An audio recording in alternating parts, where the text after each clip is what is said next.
नमस्कार दोस्तों। स्वागत है आप सभी का मेरे चैनल स्टॉक टॉक पे। आज के वीडियो में हम क्वालिटी पावर इलेक्ट्रिकल इक्विपमेंट्स के आईपीओ का विश्लेषण करेंगे। लेकिन अगर आप पहली बार मेरे चैनल पे आए हैं तो सब्सक्राइब बटन दबा दीजिए और वीडियो को लाइक कर दीजिए ताकि हम ऐसे ही यूनिक फैक्ट्स आप तक पहुंचा सकें। आईपीओ पर चर्चा करने से पहले आइए पहले एनर्जी स्पेस के कुछ कॉन्टेक्स्ट से शुरुआत करते हैं। एनर्जी अनडाउटेडली दुनिया के सबसे वैल्यूएबल कमोडिटीज में से एक है। ह्यूमंस को एक अबंडेंस और प्रॉस्पेरस फ्यूचर बनाने के लिए एनर्जी की आवश्यकता होती है, ये तो आप सबको पता ही होगा। अच्छा, कोई भी देश हो, चाहे वो डेवलप्ड हो या डेवलपिंग, कम अमाउंट में एनर्जी कंज्यूम नहीं करता है। और जैसे जैसे टेक्नोलॉजी बढ़ती है एनर्जी का कंजप्शन भी बढ़ता है। और यहाँ पर जो देखने लायक एक इंटरेस्टिंग चीज है वो है एनर्जी का ट्रांजिशन। कुछ साल पहले तक कोल, ऑयल और नेचुरल गैस वाला कोई भी एनर्जी डीलर अपने लाइफ की बेस्ट गोल्डन पीरियड जी रहा था, लेकिन आज वो सोलर, विंड और हाइड्रोजन जैसी रिन्यूएबल एनर्जी की तरफ बढ़ रहे हैं। आपको मैं साइकिल समझा देता हूँ। पहले एनर्जी जनरेट होती है, फिर ट्रांसमिट होती है, फिर डिस्ट्रीब्यूट होती है और लास्ट में कंज्यूम होती है। और इस ट्रांजिशन को वर्क करने के लिए एनर्जी को मूव करने वाले इंफ्रास्ट्रक्चर्स को भी अपग्रेड करने की जरूरत है। और यहीं पे रोल प्ले करता है क्वालिटी पावर इलेक्ट्रिकल इक्विपमेंट्स। अगर आपको मैं इजी वर्ड में समझाऊं तो कंपनी ऐसे इक्विपमेंट्स बनाती है जो इंश्योर करते हैं कि हाई वोल्टेज एनर्जी ग्रिड में स्मूथली चले और न्यू एनर्जी सोर्सेज इस ग्रिड में इजीली इंटीग्रेट हो सके। चलिए एक बार इनके प्रोडक्ट्स पे भी नजर डालते हैं। एनर्जी ट्रांसमिशन में दो की टेक्नोलॉजीज हैं। पहला है हाई वोल्टेज डायरेक्ट करंट यानी कि HVDC और दूसरा है flexible alternating current transmission system यानी कि फैक्ट्स। ये जो है वो ग्रिड मॉडर्नाइजेशन की कैटेगरीज में आते हैं। आप HVDC को इलेक्ट्रिसिटी के लिए एक सुपर इफिशिएंट हाईवे के रूप में समझ सकते हैं। यह लॉन्ग डिस्टेंस पर एनर्जी लॉस को कम करता है। दूसरी ओर फैक्ट्स जो है वो पावर फ्लो को स्टेबलाइज करने और ग्रिड रिलायबिलिटी को इम्प्रूव करने में मदद करता है। और ये टेक्नोलॉजीज जो हैं वो इलेक्ट्रिसिटी ट्रांसमिशन करने के लिए जरूरी है, स्पेशली तब जब सोलर और विंड जैसे रिन्यूएबल एनर्जी सोर्सेज को पावर ग्रिड में इंटीग्रेट किया जाता है। क्वालिटी पावर इलेक्ट्रिकल्स इसी चीज पे फोकस करता है। यह दो सेगमेंट के माध्यम से इसी कैटेगरी के अंतर्गत इक्विपमेंट प्रदान करता है। पहला है पावर प्रोडक्ट। इसमें रिएक्टर्स, ट्रांसफॉर्मर्स और लाइन ट्रैप शामिल हैं जो हाई वोल्टेज पावर ट्रांसमिशन के लिए एसेंशियल कंपोनेंट है। रिएक्टर्स जो है वो वोल्टेज के लेवल को रेगुलेट करते हैं और इलेक्ट्रिसिटी लॉस को कम करते हैं। ट्रांसफॉर्मर्स जो है वो एफिशिएंट ट्रांसमिशन सुनिश्चित करने के लिए वोल्टेज को स्टेबलाइज करते हैं। और line trap unwanted communication signals को पावर ट्रांसमिशन में इंटरफेयर करने से रोकते हैं। ये स्टैटिक वार कॉम्पनसेटर, स्टैटकॉम, हार्मोनिक फिल्टर्स और कैपेसिटर बैंक्स जैसे सॉल्यूशंस के साथ स्टेबल ग्रिड ऑपरेशन सुनिश्चित करते हैं। ये इक्विपमेंट्स वोल्टेज को स्थिर करते हैं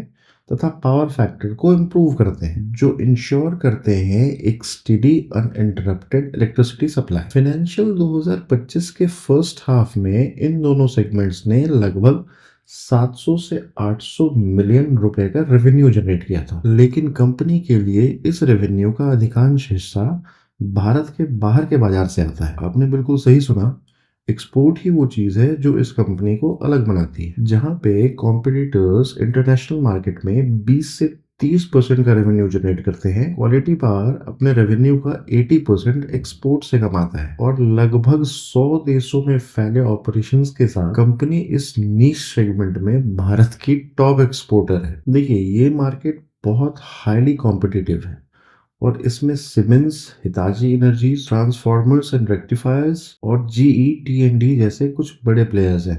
लेकिन क्वालिटी पावर रेवेन्यू के मामले में बहुत छोटा प्लेयर है, लेकिन इसकी एक डिस्टिंक्ट एज है और वो है ग्रोथ। इसके प्रोस्पेक्टस पे एक नजर डालने से हमें पूरी की पूरी कहानी पता चल जाती है। क्वालिटी पावर ने 28% CAGR पर शानदार रेवेन्यू ग्रोथ दिया है, जो कि फाइनेंशियल ईयर 2023 से 18% की ग्रोथ पे था, जबकि कॉम्पिटिटर्स का एवरेज ग्रोथ 12.8% था। इसीलिए हम ये कह सकते हैं कि यह कंपनी अपने कॉम्पिटिटर्स के बीच में सबसे तेजी से बढ़ने वाली कंपनी है। अच्छा, ये ग्रोथ इसके मार्जिन्स में भी दिखाई देता है। क्वालिटी पावर के लिए एबिटा 2024 में 12% रहा। इसका मतलब है कि खर्च किए गए हर 100 रुपए पे कंपनी ने इंटरेस्ट, टैक्स और डिप्रिसिएशन से पहले 12 रुपए कमाए, और ये फिर से कॉम्पिटिटर्स के एवरेज लेवल से ऊपर है। लेकिन इसके परफॉर्मेंस को वेरीफाई करने का एक तरीका इसके डेट और इंटरेस्ट कॉस्ट को देखना है। इसका कारण ये है कि energy transmission equipments business capital intensive है। मैन्युफैक्चरिंग यूनिट को सेटअप करने, रॉ मटेरियल की खरीद और एडवांस टेक इम्प्लीमेंट करने के लिए इसमें बहुत बड़े मात्रा में अपफ्रंट कैपिटल की आवश्यकता होती है। इसमें लॉन्ग पेबैक पीरियड भी शामिल है। यही कारण है कि कैपिटल एट गुड इंटरेस्ट और साथ में डेट को मैनेज करना बहुत इंपॉर्टेंट हो जाता है। फाइनेंशियल प्रूडेंस ये भी बताती है कि कंपनी नेट प्रॉफिट लेवल पे अच्छा प्रदर्शन क्यों कर रही है। कंपनी का प्रॉफिट आफ्टर टैक्स या नेट प्रॉफिट फाइनेंशियल ईयर 2022 में 422 मिलियन रुपए था, जो 2024 में 554 मिलियन रुपए हो गए। 2024 में प्रॉफिट मार्जिन 16% था, जो बेस्ट इन द इंडस्ट्री है। हालांकि कंपनी का आरओसीई अपने कॉम्पिटिटर्स की तुलना में कम है, और ऐसा इसीलिए है क्योंकि ये एग्रेसिवली एक्सपैंड कर रही है। देखिए, आरओसीई आपको ये बताता है कि कंपनी मुनाफा कमाने के लिए अपने कैपिटल को कितना एफिशिएंटली उपयोग कर रहा है। हाई आरओसीई का मतलब है better efficiency in getting returns from the investment. इसीलिए क्वालिटी पावर का कम आरओसीई इसके एग्रेसिव एक्सपेंशन स्ट्रेटजी के कारण है। कंपनी एसेट्स में भी काफी इन्वेस्ट कर रही है, जो 2022 में 252 मिलियन से बढ़ के करंट में 399 मिलियन हो गया है। लेकिन चूंकि ये डेट मैनेजमेंट में भी काफी तेज रहा है, इसीलिए इसका आरओसीई इतना खराब नहीं है, जो ये बताता है कि इसके इन्वेस्टमेंट का भुगतान शुरू हो गया है और स्ट्रॉन्ग रिटर्न मिल रहा है। और इस सब से हमें ये एहसास होता है कि कंपनी अपने क्षेत्र में अच्छा प्रदर्शन कर रही है। अब चलिए एक बार इसके आईपीओ पे नजर डालते हैं। कंपनी अपने ऑफर के जरिए 858.7 करोड़ रुपए जुटाना चाहती है, जिसमें से 225 करोड़ का फ्रेश इशू है, जबकि 633.7 करोड़ रुपए ओएफएस के जरिए जुटाए जाएंगे। और यह 3 मेजर एरियाज में फ्रेश मनी का उपयोग करना चाहती है। सबसे पहले कंपनी